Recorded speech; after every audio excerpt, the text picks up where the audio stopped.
माननीय गृह मंत्री जी।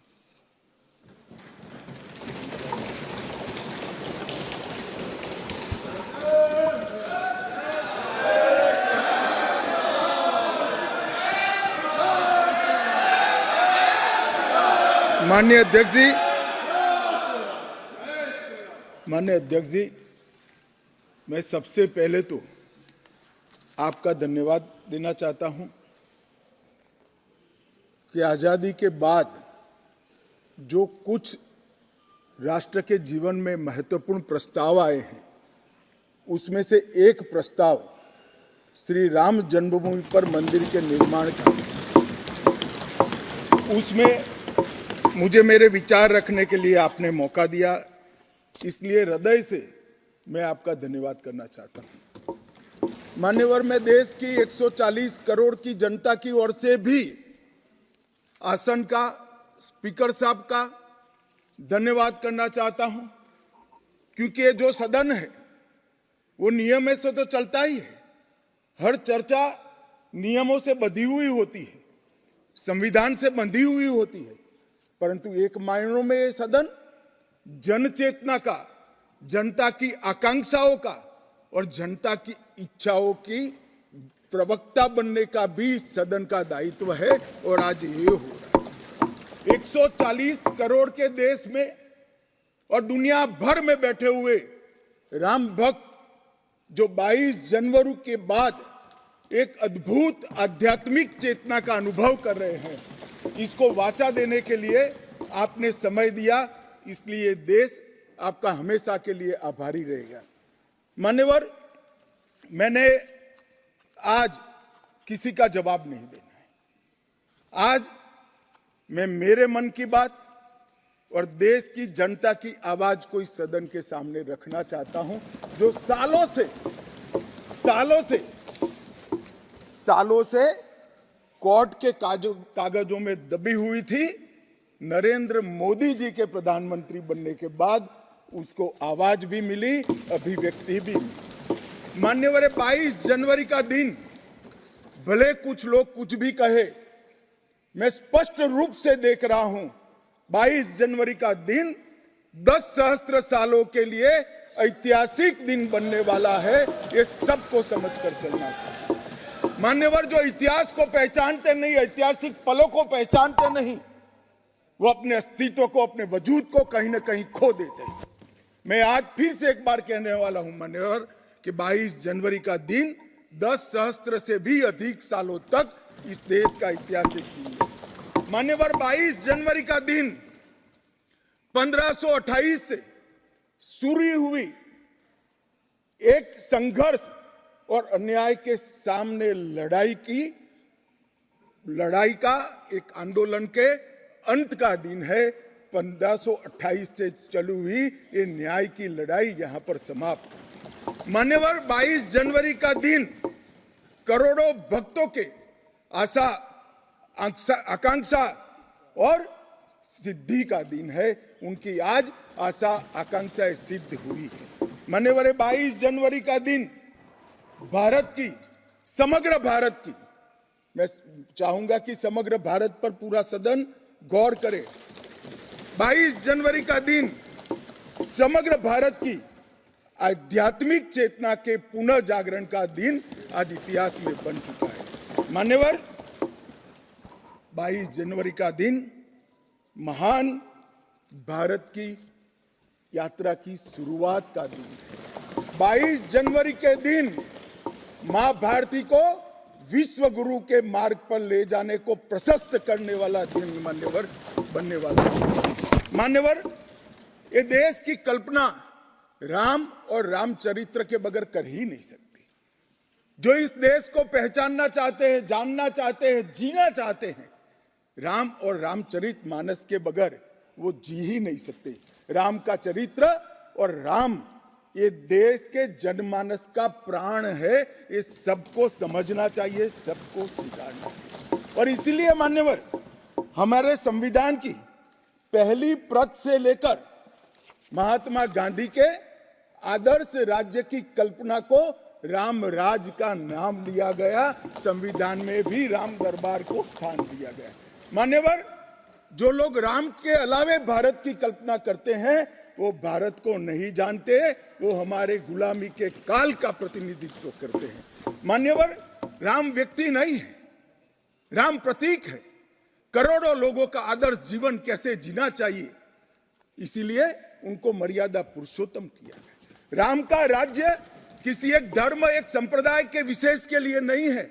राम का राज्य, आदर्श राज्य कैसा होना चाहिए, इसका प्रतीक न केवल भारत, समग्र दुनिया के देशों के लिए बना हुआ है मान्यवर। और इसलिए मैं मानता हूं कि राम और राम के चरित्र को फिर से प्रस्तावित करने का काम 22 जनवरी को हुआ है, मोदी जी के हाथ से हुआ है।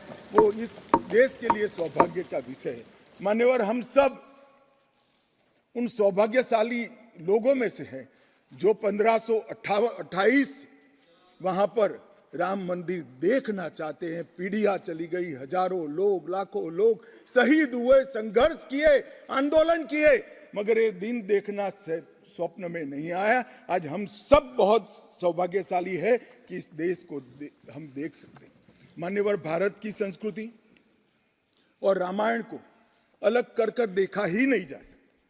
कई भाषाओं में, कई प्रदेशों में और कई प्रकार के धर्मों में भी रामायण का जिक्र, रामायण का अनुवाद, रामायण से बनी परंपराएं और रामायण को अपने राष्ट्रीय चेतना का एक आधार बनाने का काम हुआ है।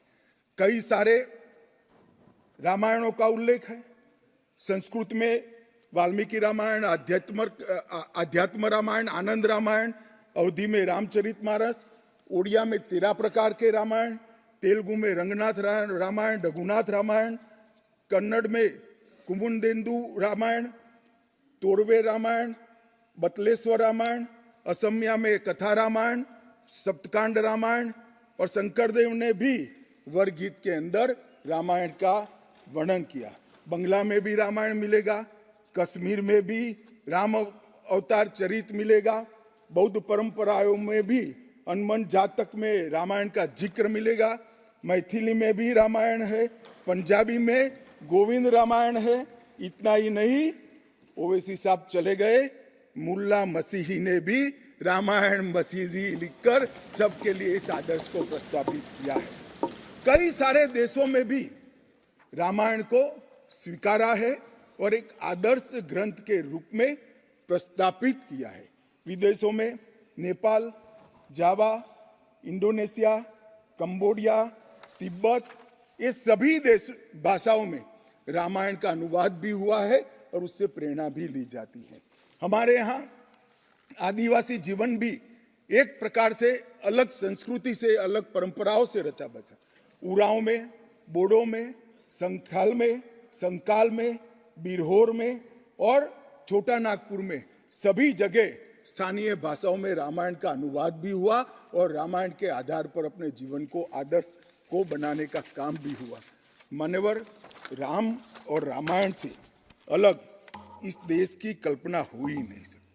मान्यवर, ये जो राष्ट्र की इच्छा की परिपूर्ति सम्माननीय मोदी जी के हाथ से 22 जनवरी को अभिजीत मुहूर्त में हुई है, ये लड़ाई 1528 से लड़ी जा रही है। दशकों तक ये लड़ाई चली मान्यवर, दशकों तक लड़ाई चली। लगभग 1858 से कानूनी लड़ाई चल रही है।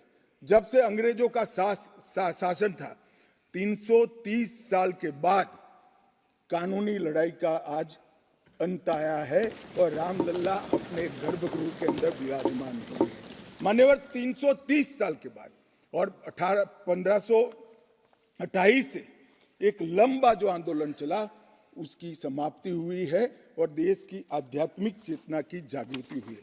मान्यवर, मैं इतना ही कहना चाहता हूं, ये आंदोलन से अनभिज्ञ होकर कोई इस देश के इतिहास को पढ़ ही नहीं सकता। आज से नहीं, 1528 से हर पीढ़ी ने इस आंदोलन को किसी न किसी स्वरूप से वाचा दी और ये मामला लंबे समय तक अटका रहा, भटका रहा, लटकता रहा।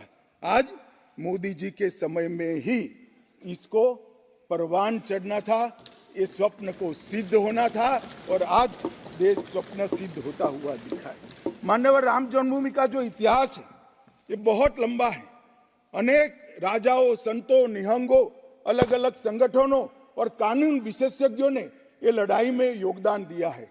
मैं आज ये 1528 से 22 जनवरी 2024 तक की संपूर्ण कानूनी और युद्धों की और आंदोलनों की लड़ाई को, ये सभी योद्धाओं को बहुत विनम्रता से स्मरण करना चाहता हूं और उनकी लड़ाई जब आज समाप्त हुई है तब मुझे विश्वास है मान्यवर वो जहां भी होंगे बड़ी आनंद की अनुभूति करते होंगे, अपनी श्रद्धा को चरितार्थ करने की अनुभूति करते होंगे।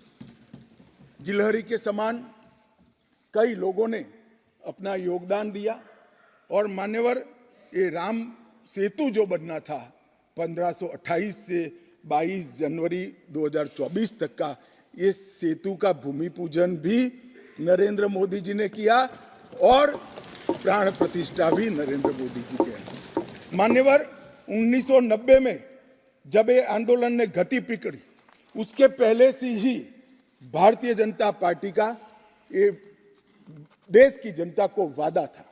हमने पालमपुर कार्यकारिणी के अंदर हमने एक प्रस्ताव पारित कर कहा था कि राम मंदिर का निर्माण, इसको कोई एक धर्म के साथ नहीं जोड़ना चाहिए, ये देश की चेतना की पुनर्जागृति का आंदोलन है। इसलिए हम राम जन्मभूमि को मुक्त कराकर, कानूनी रूप से मुक्त कराकर वहां पर राम मंदिर की स्थापना करेंगे।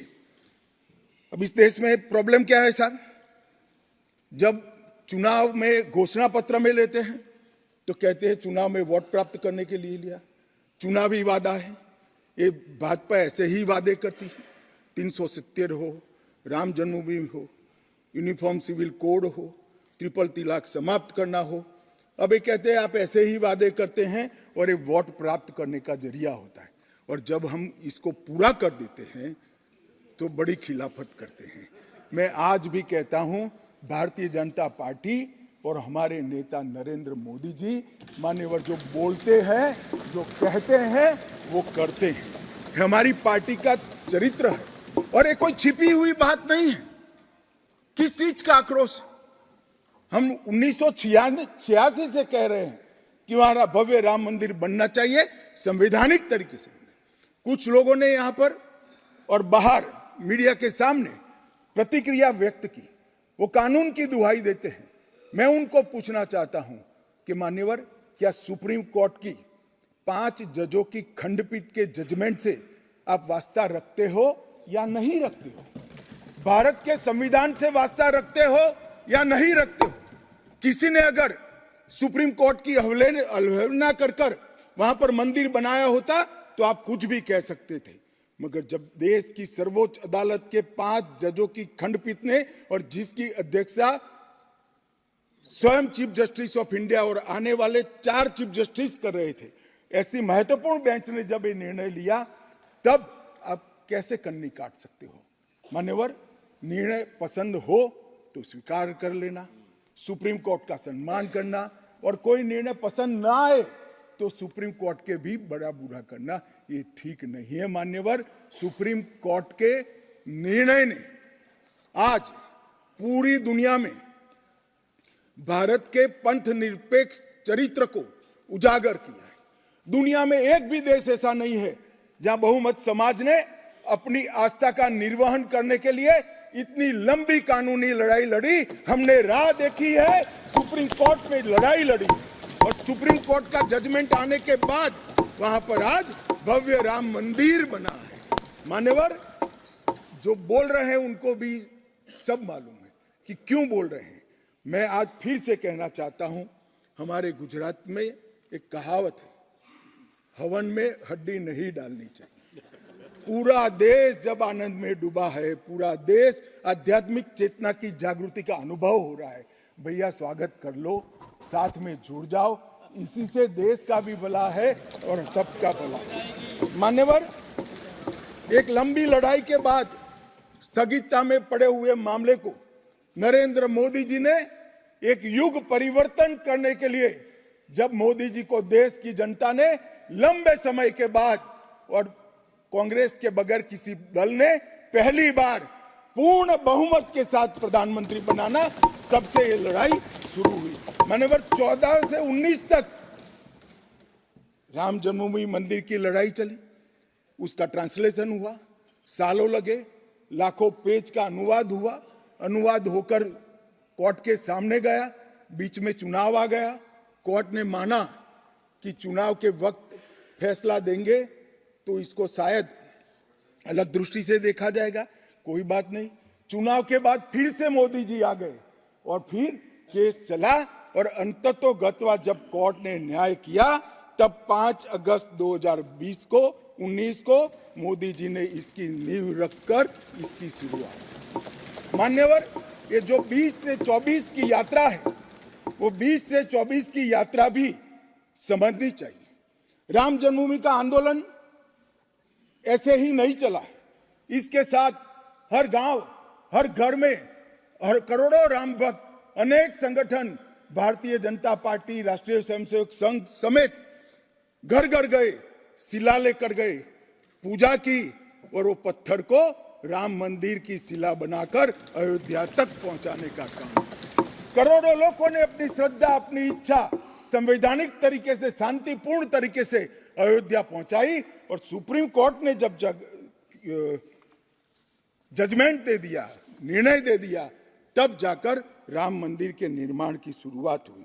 अडवाणी जी ने सोमनाथ से अयोध्या यात्रा भी की और इसके साथ साथ निहंगों ने शुरू करी हुई लड़ाई, अशोक सिंघल जी जो चरम सीमा पर ले गए थे, अडवाणी जी ने जन जागृति की और मोदी जी ने जन आकांक्षा की पूर्ति कर कर एक आध्यात्मिक चेतना का जागरण कर दिया। मान्यवर, ये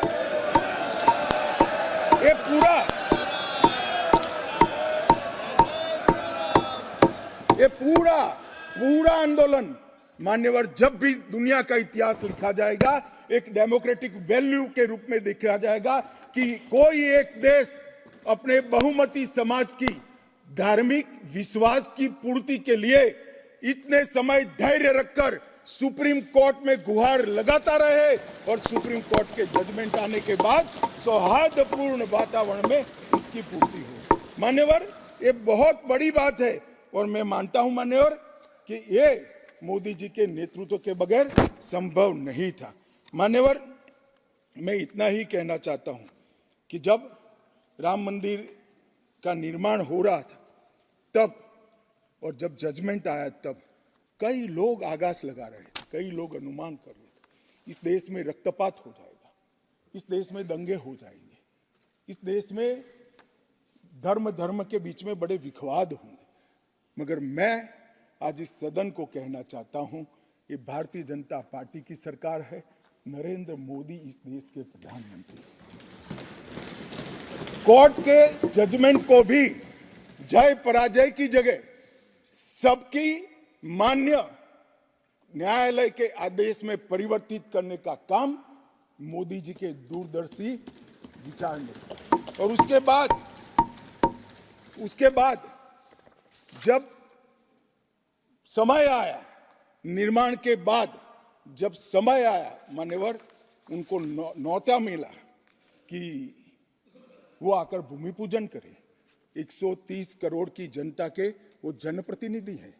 न्यास ने उनको नेतृत्व करने का, जनता का प्रतिनिधि के नाते जब मौका दिया शिलान्यास करने का, तब मोदी जी के जो पूरा आचरण है इसको ध्यान से देखना चाहिए। मान्यवर, वो आचरण आने वाले अनेक सैकड़ों सालों तक दुनिया के सामने रहेगा और दुनिया के सामने इससे कई लोगों को प्रेरणा भी मिलेगी। मान्यवर, हम सब ने आचार्य गोविंद देव गिरि जी ने जो वक्तव्य दिया वो सुना है। मोदी जी को जब मौका मिला तब उन्होंने रामानंदी समाज के, संप्रदाय के और वैष्णव संतों से पूछा कि भाई प्राण प्रतिष्ठा करनी है, किसी संसारी ने करनी है, तो इसके यम नियम, इसके लिए किस प्रकार की उपासना करनी चाहिए। और जो संतों की ओर से सुझाएगा उससे भी अनेक दुनिया गुना कठोर 11 दिन का व्रत इस देश के प्रधानमंत्री। मान्यवर 11 दिन तक सैया पर नहीं सोना, 11 दिन तक केवल नारियल पानी के साथ उपवास करना, 11 दिन तक पूरा समय राममय राम भक्ति में रचे बसे रहना और जीवन की उस वक्त की हर सांस को राम के साथ जोड़कर राममय बनकर प्राण प्रतिष्ठा करना। मान्यवर ये 11 दिन में मां सबरी, गिलेरी, वानर, भालू, जटायु ये सब के साथ जुड़े हुए देश भर में जो राम के स्थान थे वहां जाकर राम के काज के लिए गिलहरी जैसा भी योगदान देने वालों को श्रद्धा पूर्वक प्रणाम करने का काम प्रधानमंत्री। राम मंदिर का जब भूमि पूजन का समय आया, कोई पॉलिटिकल नारे नहीं लगाए, ना मोदी जी ने इसका नेतृत्व पॉलिटिकली किया, ना हमारी पार्टी ने किया।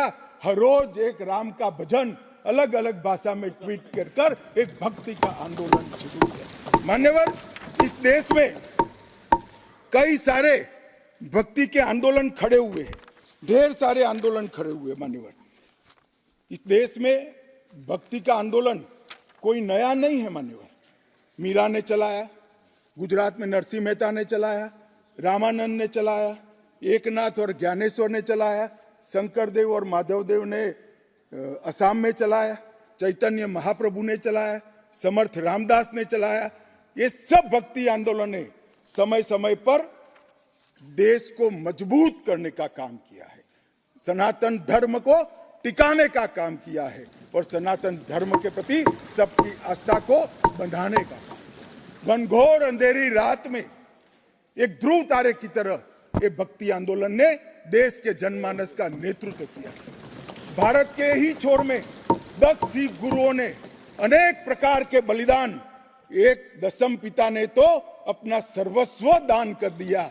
इस प्रकार के त्याग की भी इस देश की परंपरा रही, परंतु ये समग्र भारत के हजारों साल लंबे सांस्कृतिक और राजनीतिक इतिहास में एक शासक ने, एक जनता के व्यक्ति ने, एक जनता के प्रतिनिधि ने अपने यम, नियम, तप और उपासना से भक्ति चेतना की जागृति की, तो इसका एकमात्र घटना नरेंद्र मोदी जी ने की। और मैं तो स्वयं अनुभव कर रहा हूं। मैं उस दिन बैठा था लक्ष्मी नारायण मंदिर में, दिल्ली में बिरला मंदिर में, जो जनता थी, जो लोग थे, सबकी आंखों में आंसू थे। पूरा देश राममय हो गया था और जय श्री राम के नारे लगा रहा। मान्यवर मोदी जी ने बड़ी शालीनता के साथ विजय के, पराजय के कोई भाव के बगैर जय श्री राम के युद्ध के नारों से पूरी दुनिया जानती है। जय श्री राम की वानर सेना का युद्ध का घोष था, पूरी दुनिया जानती है। जय संघर्ष चला तब जय श्री राम चला और मंदिर बना तो जय सिया राम हो गया। संघर्ष से भक्ति की यात्रा पूरे देश को आगे ले जाने वाली यात्रा है। मान्यवर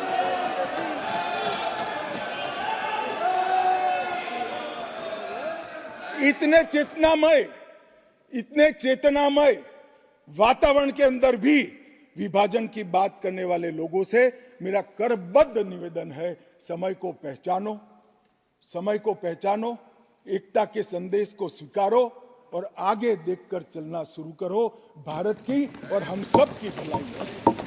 मान्यवर ये बहुत बड़ा संदेश मोदी जी ने दिया है और मैं फिर से एक बात कहना चाहता हूं, जिसने संन्यास्त नहीं लिया है, जो सन्यासी नहीं है, जो किसी पंथ संप्रदाय का उपदेशक नहीं है, ऐसा व्यक्ति और जो देश का शासक है, प्रधानमंत्री है, प्रधान सेवक है, ऐसा व्यक्ति आध्यात्मिक चेतना, भक्ति की चेतना खड़े है। ये दुनिया में ऐसी मिसाल शायद ही कहीं नहीं मिली। मान्यवर मैं ये जरूर कहना चाहता हूं, इस सदन में खड़े होकर गौरव के साथ कहना चाहता हूं कि मोदी जी मेरे नेता है, मेरे पार्टी के नेता है, मेरे पार्टी के प्रमुख नेता है। मान्यवर मोदी जी ने एक ऐसा नेतृत्व दिया जिसने अनेक समय पर नेतृत्व के गुण क्या होते हैं इसका परिचय देने का काम किया। अच्छे समय में भी किस प्रकार से संयम रखना चाहिए इसका एक उदाहरण स्थापित करने का काम किया और हर समय पर निर्भयता के साथ संवेदनशील, सजग और जन भावनाओं को समर्पित नेतृत्व कैसा होता है इसका उदाहरण दिया। इनके 10 साल के कालखंड के अंदर अनेक प्रकार के पड़ाव आए हैं। माननीय, ये भी राम जन्मभूमि के आंदोलन जैसे ही पड़ाव रहे हैं, क्योंकि जो गड्ढा ये खोद कर गए थे वो गड्ढे को भरकर उसमें महान भारत की इमारत बनाना ये राम मंदिर की यात्रा से कोई कम यात्रा नहीं है। माननीय, सबसे पहले मैं कहता हूं कि जो आर्थिक क्षेत्र के अंदर जो बदहाली करी थी, जो पॉलिसी पैरालिसिस वाली गवर्नमेंट थी, सैकड़ों पॉलिसियां बनकर आज 11वें नंबर से 5वें नंबर पर हमारे अर्थतंत्र को ले जाकर एक नीति के आधार पर चलने वाला राज्य, नीति के बनाने वाले नेता कैसा होता है उसका उदाहरण दिया। कोविड आया तो भयभीत हुए बगैर, सरकार की मशीनरी कम पड़ जाएगी, जब तक आंदोलन पूरा देश नहीं लड़ेगा इससे हम नहीं लड़ पाएंगे, वो जानते हुए एक मोर्चे पर वैक्सीन का इनोवेशन का काम चालू रहा, दूसरे मोर्चे पर हेल्थ इंफ्रास्ट्रक्चर का अपग्रेडेशन का काम चालू रहा, तीसरे मोर्चे पर हर गरीब के घर में अनाज पहुंचाने का काम चालू रहा, चौथे मोर्चे पर जो कोविड की दर्दियों की शुश्रूषा कर रहे थे उनका नेतृत्व करने का काम चालू रहा और 5वें मौके पर जनता कर्फ्यू, दिया जलाना, थाली बजाना, हंसने वाले आज रोड पर घूमते हो गए, उनको मालूम नहीं है पूरी दुनिया मोदी जी के संवेदनशील और समग्रता से भरे हुए नेतृत्व को आज स्वीकार। मान्यवर, यही समय में कोविड का पड़कार भी आया, यही समय में 62 की तरह चीन ने अपना मुंह दिखाना शुरू किया, दृढ़ता के साथ नेतृत्व छाती सीना तान कर खड़ा रहा, हिंदुस्तान की 1 इंच जमीन नहीं। कई बार हुआ था इसी समय में पूंछ और पुलवामा में हमला हुआ, सर्जिकल स्ट्राइक और एयर स्ट्राइक कर नेतृत्व की वीरता का भी परिचय दिया और घर में घुसकर जवाब देने का काम किया। हजारों बच्चों जब परीक्षा के वक्त आत्महत्या करते थे, ट्रेस में आते थे, मनोरोग के शिकार बनने थे, एक पिता की तरह एक प्रजावात्सल नेतृत्व का परिचय देते हुए प्रजा परीक्षा पे चर्चा की भी बात। और जब मौका राम मंदिर का आया तब एक सन्यासी की तरह, एक भक्त की तरह गौरवपूर्ण तरीके से आध्यात्म को जागरूक करते हुए आध्यात्मिक चेतना का जागरण करने का काम भी नरेंद्र मोदी जी ने किया। मैं इसलिए कहता हूं कि बहुत लंबे समय से इस देश को ऐसे नेतृत्व की जरूरत थी। 70 साल तक, 68 साल तक देश ऐसे नेतृत्व में भटकता रहा, लटकता रहा। 130 करोड़ की जनता ने मोदी जी को चुनकर एक सर्वगुण संपन्न नेता को चुनकर देश की सभी चुनौतियों को समाप्त। मान्यवर, मैं आज आपके माध्यम से ये मैं कहना चाहता हूं, ये राम मंदिर का निर्माण, वो राम मंदिर में रामलला की बाल प्रतिमा, मनोहरी दृश्य, आंख बंद कर देते तो सामने वो प्रतिमा दिखाई पड़ती। इतनी मनोहरी प्रतिमा बनाने का काम हुआ और उसकी प्राण प्रतिष्ठा भी हुई। मान्यवर, एक प्रकार से समग्र भारतीय संस्कृति को मोदी जी के माध्यम से एक अभिव्यक्ति का काम हुई। मान्यवर, राम का जीवन ही अपने आप में परिपूर्ण जीवन। बचपन में ही शिक्षा संस्थानों की रक्षा के लिए विश्वामित्र के वहां रावणों का वध किया, अहल्या को सम्मान दिया, मां सबरी को गले लगाकर इस देश के गिरिजन और पिछड़े लोगों को गले लगाने का काम किया, महिलाओं का सम्मान किया और गिलहरी, गिद्ध, वानर, रींछ, वनवासी सबको जोड़कर सत्य पर सत्य की विजय का झंडा श्री राम ने फहराया। और मोदी जी ने जब ये अयोध्या बन रही है, ढेरों लोगों ने, मैं आज सबके बीच में कहने से मेरी आपको अपने आप को रोक नहीं सकता, ढेरों लोगों के प्रस्ताव कि अयोध्या के इंटरनेशनल एयरपोर्ट को श्री राम का नाम दिया जाए। बड़ा लोक लुभावन प्रस्ताव, परंतु मोदी जी ने महर्षि वाल्मीकि का नाम देना। सारे मौकों पर दशरथ का, सीता माता का चौराहे पर नाम देने का प्रस्ताव आया था। मोदी जी ने कहीं जटायु को रखा, कहीं गिलहरी को रखा, कहीं हनुमान को रखा। मान्यवर समग्र समाज साथ में लेने का काम किया। मान्यवर, ये जो मंदिर बना है उसके निर्माण में भी पूरे समाज को साथ में रखने का काम किया गया है। मान्यवर, मैं आपको जरूर बताना चाहता हूं कि इसमें देश के हर हिस्से को स्थान देने का काम मंदिर के निर्माताओं ने किया है। एक भी प्रदेश ऐसा नहीं है जहां से कुछ नहीं आया है। हर प्रदेश और आसपास के सभी देशों से राम काज के लिए कुछ न कुछ समर्पित हुआ है। सबकी भूमिका रही है। पूरे समाज को जोड़कर मान्यवर ये मंदिर बना है। ये सामाजिक एकता का एक अद्भुत उदाहरण है मंदिर है। सांस्कृतिक पुनर्जागरण का अद्भुत उदाहरण है मंदिर है। मान्यवर, अयोध्या में राम मंदिर विध्वंस के सामने विकास का विजय है। मान्यवर, अयोध्या में राम मंदिर धर्मांधता के सामने आध्यात्मिकता और भक्ति का विजय। मान्यवर, भारत के गौरवमय युग की ये शुरुआत है। आत्मनिर्भर भारत और विकसित भारत का रास्ते का प्रशस्तीकरण का पॉइंट है और भारत माता को विश्व गुरु बनाने के रास्ते की मान्यवर शुरुआत है। मैं जरूर मानता हूं कि सालों से, सदियों से इस देश के प्रेरणा पुरुष रहे, जिनके चरित्र से न केवल इस देश, पूरी दुनिया संदेश लेती है। ऐसे प्रभु श्री राम को मूर्ति का अपने निज घर में स्थापन से इस देश का जो नया युग शुरू हुआ है ये बहुत शुभांकर होगा और आने वाले दिनों में 2024 में भी मोदी जी के नेतृत्व में यहाँ सरकार बनेगी और ये शुभांकर शुरुआत हुई है, उसको गंतव्य स्थान पर ले जाने का काम करेगी। मान्यवर, मेरा बहुत बहुत धन्यवाद। मेरे शब्द और विचार